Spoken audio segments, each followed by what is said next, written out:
I had to reach out to you and talk to you because a little birdie told me you might have some news coming up. So I thought I'd just hear straight from the horse's mouth. Is there something you want to tell us? Yeah. I'm actually gonna be leaving, or actually already left Panda Global. But just the announcement hasn't been, basically public yet. And I'll be signing with Splice, which is actually I already signed with them. And the announcement, I believe, should be out later on today. Okay. And it's kind of sick because Splyce is a very big team. They just signed with the Boston Bruins as one of their partners. Right. It was showcased in ESPN, and they needed a pro gamer for fighting games in particular. And I was very honored to be pursued by them, in a sense. And they're actually going to Boston today to go to the Boston Bruins game. I'm gonna fly there because there's a Boston Bruins game tomorrow, and they're gonna announce it publicly during halftime of a live hockey game, and they're gonna have me play Street Fighter in the Jumbotron. Do you know who you're playing? Yeah. So we needed somebody to play with, obviously, because sure. I'm the only player for now, but I'll be playing with my friend Dominion live on the Jumbotron. Just like casual. It's not like a big exhibition. Just like to show the Boston Bruins fans, like who they signed, etc. It's a very big deal. Beat up on the New York guy. I see how it is. No, that's my friend. We needed we just needed to show that that I'm there to also support the team that actually partnered with us. I'm very honored to be part of the team. I think I've been very blessed with having big companies or corporates to always back me and support me, and so it just always motivates me. I have an amazing new manager. His name is Jay, and he's so sick. He definitely makes it easier for me for everything so far. And I believe when everything goes live, February 28th. February 28th. Yeah. Yes. By the time they see this, everything will be out there. Oh, okay. Sick. Yeah. So, tell me, what do you actually know about hockey? Actually, I don't. Hockey's my favorite sport. I don't know if you know this. It's actually my favorite sport. Oh, okay. So I don't really watch hockey, even though San Jose is a very big hockey team, and NVIDIA is actually a big fan of hockey.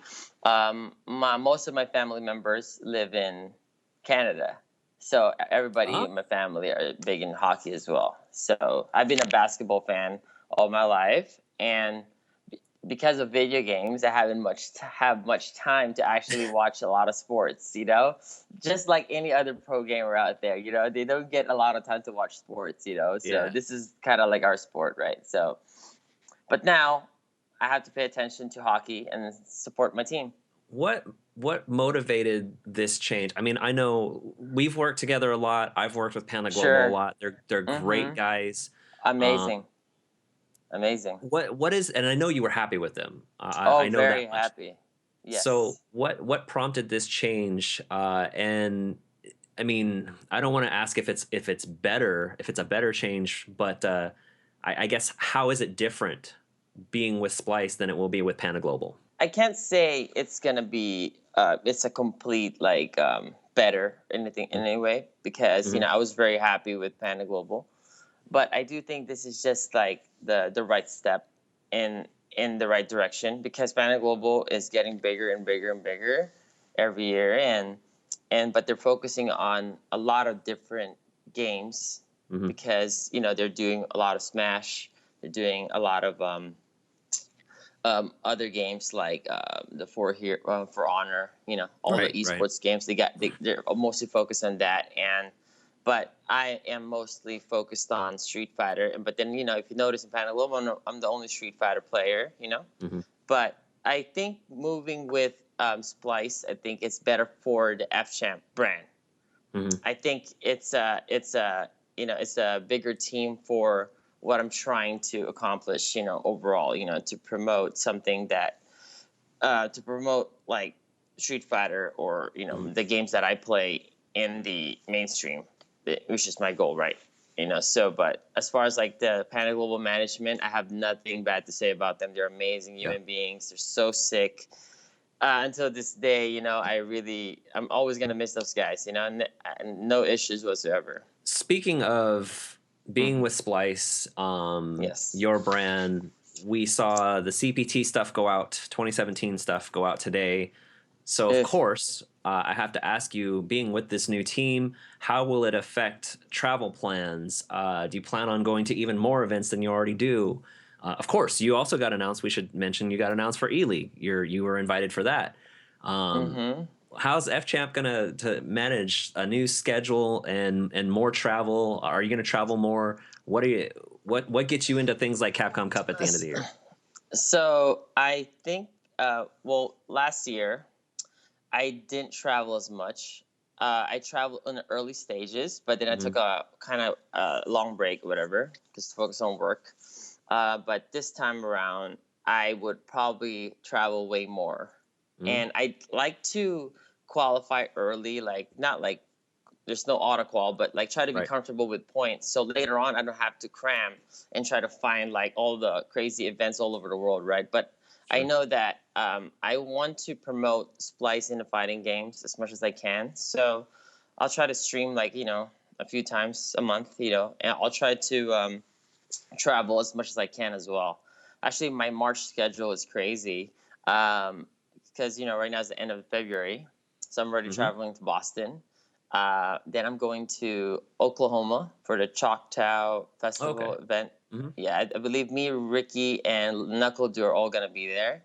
Then the following week is obviously final round, the first CPT. Then the following week, I'm invited. I'm invited, but I don't know if I could announce it. But they didn't tell me not to announce, but I don't care. I'm invited. So I'm going to South by Southwest to attend a Street Fighter event there. Can't really talk about the details, but it's a Street Fighter event in South by Southwest Invitational. So that's the weekend after final round. Then after that, I believe I am going to the E-League stuff. Yeah, E-League is somewhere in the middle of all that too. yeah, that's the last weekend. And then then I'll go to France. This is the April, and then NCR, then another E-League stuff. And yeah, so basically every weekend I have something to do, and kind of excited. This is what I truly love. This is this is why I would say I'm here, in this world, is to actually compete and promote gaming. I honestly love what I do, and everything that I accomplish is something that I owe through gaming. So I'm very, very much passionate about this. Before I talk about Dhalsim real quick, and before we leave the CPT discussion, I really want to get your take on just sort of overall your impression on the announcements. Things like no auto qualifying. There's more points to be sort of also spread out more for the events. The regional finals will be different. A lot of these things I know you've been pretty vocal about, not just you, but a lot of people. Yes, everyone. What do you think about a lot of these changes, and are you happy with them? Do you feel like Capcom really took some of your guys' feed, not just you, but the community, the feedback to heart, and really applied that? I'm actually very happy with the changes. This is like, as far like, I would call this the patch notes of the CPT tour. Okay, these are the patch notes. Okay, and they definitely patched it really well. So I love that. I think the feedback, all the tweets that I did last year, all the stuff that I was complaining about, I'm really happy to see that they actually listened to the public. Because even though, sure, I'm the person who like would say it out loud, but without the public's back of actually agreeing and retweeting, responding to it, tweeting Capcom about that, and Capcom wouldn't really just listen to me, but I would just voice out everybody's opinion, and with everybody's support through social media, it shows that they actually listen. You know, it might take a while. So all of us would have like a lot of feedback to Capcom, but it's amazing to see that. Sure, sometimes we don't get the right results of what we want the game to be, but at least we can see that they actually listen. It just takes a while, right? So we started complaining and talking about this around December, actually November, and then you know, it didn't happen until right now, which is almost March. So, you know, it's just given it's a long, you know, timetable, but at least I know there's progress. As far as the details are concerned, the point system, I'm really happy about that. I'm happy that the first place doesn't just get all the points. It's actually spread around the top 8, or, you know, depends on the tiers. Mm-hmm. I like the regional finals idea. That's amazing. There's region locked, etc. I love that. I think the premier events, I like that too. The ranking events, I've seen the point system of it. It's kind of small, so now everybody's somewhat forced to go to premier events mostly. So it's you're not going to be encouraged to go to a ranking event in, let's say, if I'm North American, right, region, I wouldn't be encouraged to go to, let's say, an Asian event and to get like 200 points, or, you know, to win and to place top 8, you probably get like 50 points, right? And it's not something that a pro player will be motivated to go to anymore at the later on stage of the year, which is good. It's somewhat like, well, you're not from that region, so why are you even bother going, right? So it's kind of good in that sense that, and also to go to Evo, oh my God, like you get 100 points getting like top 33. Are you serious? Like that is so easy. Like, you know, that's just the same as getting second in a ranking event. So it shows that you're supposed to go to grand events, you know, and still support your local scene. So I like that aspect. But I think I may just have a couple issues there that just a couple things. But this is the best it could be for now. You know, I think this is a complete night and day, and I love it. Thank you, Capcom. You guys did an amazing job about this. You know, as far as point system is concerned, I just have a couple things. You know, I think there should be more events that would have I would say, like, obviously the Evo would be Evo. You know, nobody said it should be in the same tier because nobody's in the same tier at Evo.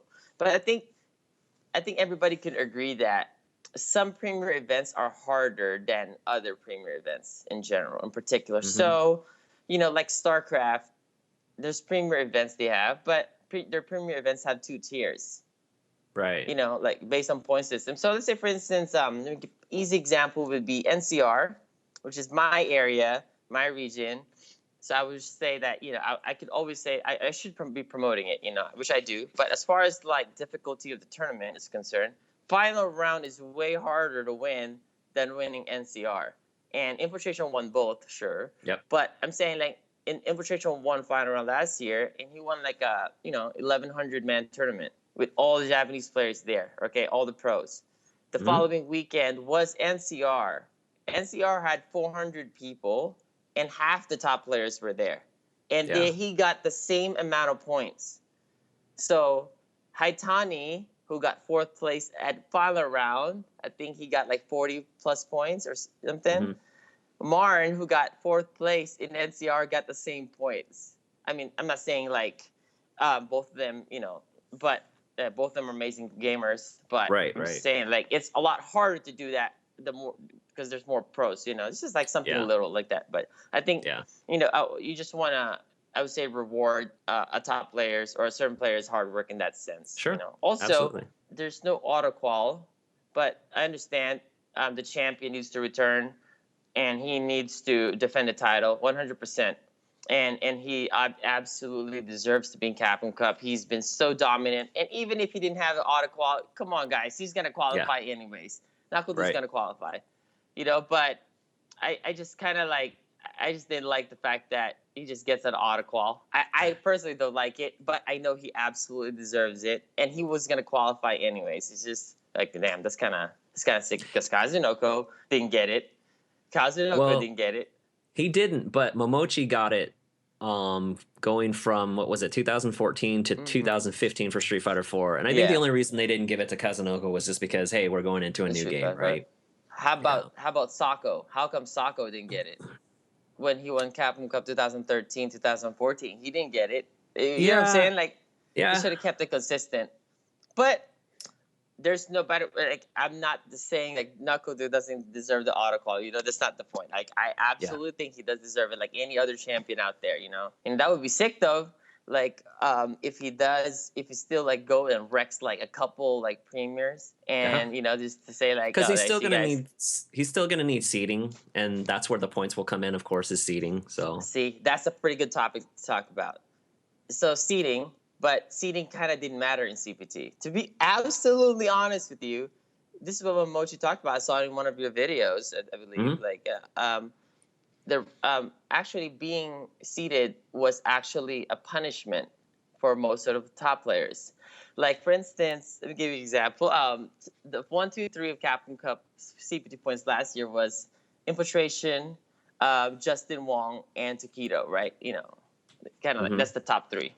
Yeah. And so the problem with there's like a lot of like problems with who can go to Capcom Cup, who's really gonna qualify last minute, all of that, right? So the players that are mid seed, like the players from, I would say, 8th to the 20th seed, which is around me, everybody else, right? We don't have to worry about who we're gonna play if that's gonna change, Yeah. because since we're in the middle, we know we're gonna fight each other already like months before. Okay, well, the top seed, he has to worry about. He wouldn't have a time to train for who's his first round or second round opponent.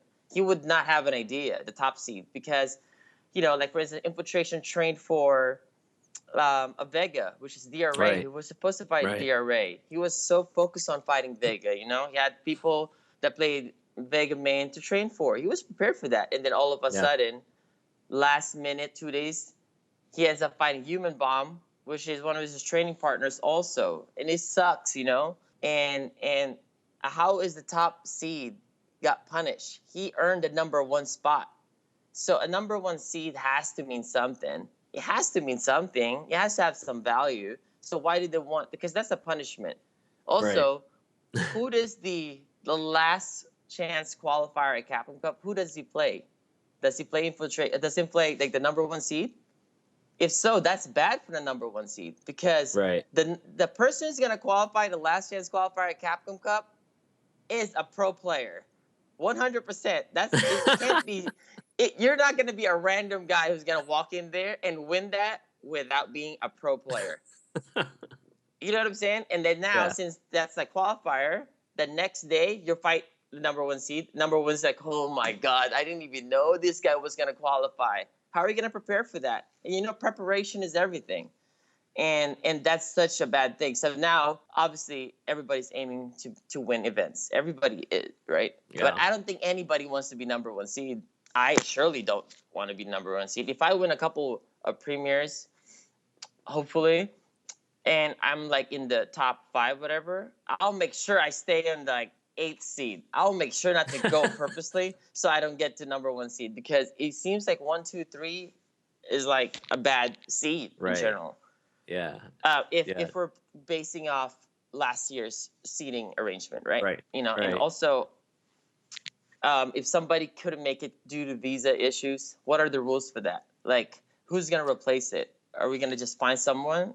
How does it work? Yeah. I have a feeling we'll see less of that this year. I think everyone, whether it's, I mean, I don't know how much involvement Capcom has and stuff like that, but I would assume that this year everyone's going to be more prepared and be like, look, you can't apply for your visa 3 weeks before you're supposed to show up to this event, because it just doesn't work that way. Which I think one player, the rumor was that he just hadn't applied for his visa in time, and that's why he couldn't make it after knowing for months he would be there. Real quick, I want to get your thoughts on Dhalsim, because we've seen some play these last few months, and of course you were at the Lupe event. God, who did you play? I forgot. You played. You beat Daigo. See, that's why. See that? Nobody even remembers that, because that's so common. Everybody knew I was gonna beat him. You beat your son. Yeah, you beat your it's son, like Daigo. it's so crazy. It's like, I mean, I personally didn't even want to play Daigo anymore, because so I'm not to be cocky or anything like that. He is undisputed the best Street Fighter player of all time. Okay, nobody can even argue that. Infiltration, who's probably the second of all time at this point, can't even say he's better than Daigo, right? This is kind of how it is. It's hard to say that, right, of all time. But Daigo, is for some reason my style just counters his. It doesn't matter if whatever. It doesn't matter what it is. I didn't even want to play him when I was playing Daigo. I brought my stick with me, so I'm very sensitive of what stick I use. I have to have my customized stick. I didn't even use it. It was in my backpack. I was like, it's okay. I'm playing Daigo. I just grabbed the stick that was just using the floor. I just grabbed it, and I really played him. And I was like, I didn't even have to play 100%. And I was looking at Ricky like I was just smiling and stuff. Oh God, this is gonna be easy. And I know exactly what he was gonna do at all times. I'm sure, granted, Ryu is not the strongest character in the game. Yeah. But in season 1, Ryu was very strong, and Ryu beats Dhalsim in season 1, and I still beat Daigo. So talk to me about Dhalsim. Talk to me about how you feel about the character right now. There's a patch that's coming, which of course will affect everyone. We don't know when it's coming. We assume it'll hopefully be.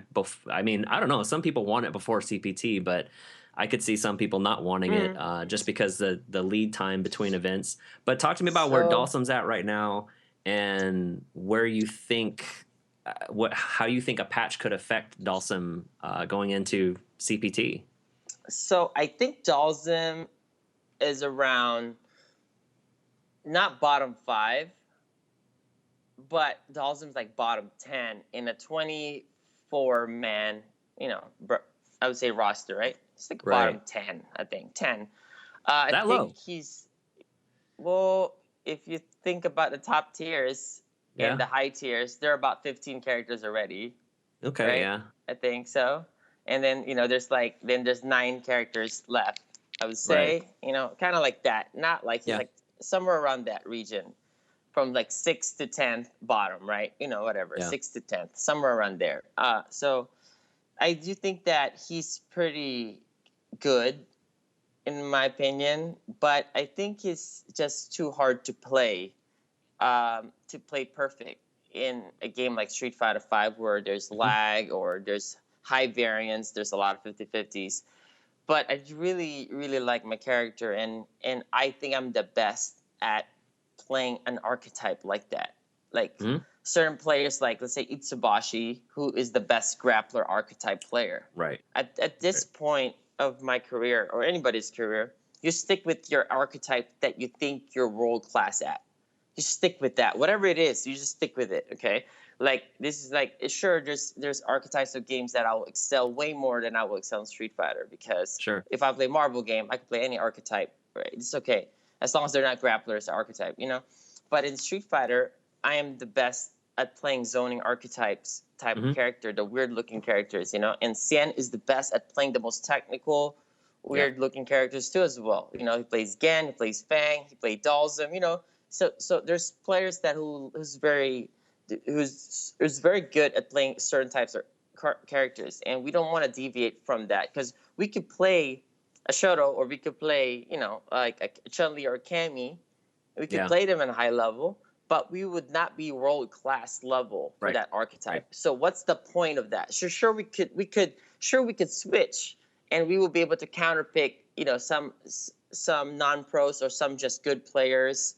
But if you play like Haitani or let's say Takedo, and you try to counterpick him with Zangief, for instance, even though Zangief beats Akuma or whatever, you're not going to beat those guys with that. It's just not going to happen, because they're playing the world class of that. It's just too hard. 9 out of 10, they will beat you. So I have to stick to something that I'm world class at, and I have to just stick with it and get better at it even more, and get good with the game, master the frame data, understand the situations way better, optimize my decisions, not just making good decisions, but making the best possible decision at all times. So that's what I feel. As far as the patch is concerned, I think a patch at this point would just help my character. It could not hurt my character unless they, it will just only help. as far as like the patch coming, I think the patch coming mid-season or early season, or I would say after a week or so, I don't think it matters because let's say they announce it. Let's say and they announce it as long as they don't release it like a day before final round, right? Right. As long as like let's say like 1 week before final round. If they release it 1 week before final round, that's fine, right? You could say like, oh, it's too soon, but it's okay because we still have the whole year. You could say that. Okay, if you release it in after final round, oh, it's okay. It's still early on in the season. If you release it half season before Evo, oh, it's okay. We still have half the season, etc. Right? Like any other pro games, they release patches like 3 times in a year, like StarCraft or Hearthstone. Do you have a preference? Overwatch. Do you care like how often the game gets patched? Would you like to see it more or less? Well, I don't. I think 3 times a year or twice a year. Yeah. I think 3 times is too much already. Okay. So StarCraft patches like twice. Yeah. I think twice a year is good. It's a good balance. Twice. Once it's saying one patch, we're only gonna patch the game once a year. Is capping the potential, or like say if you run into a problem that's like too broken, you're just capping yourself. Why would you do that? Just say we'll try our best not to patch it more than twice a year, or something like that. Don't put like a number to it. You know, just I think patching is good. It shows it updates the meta of the game.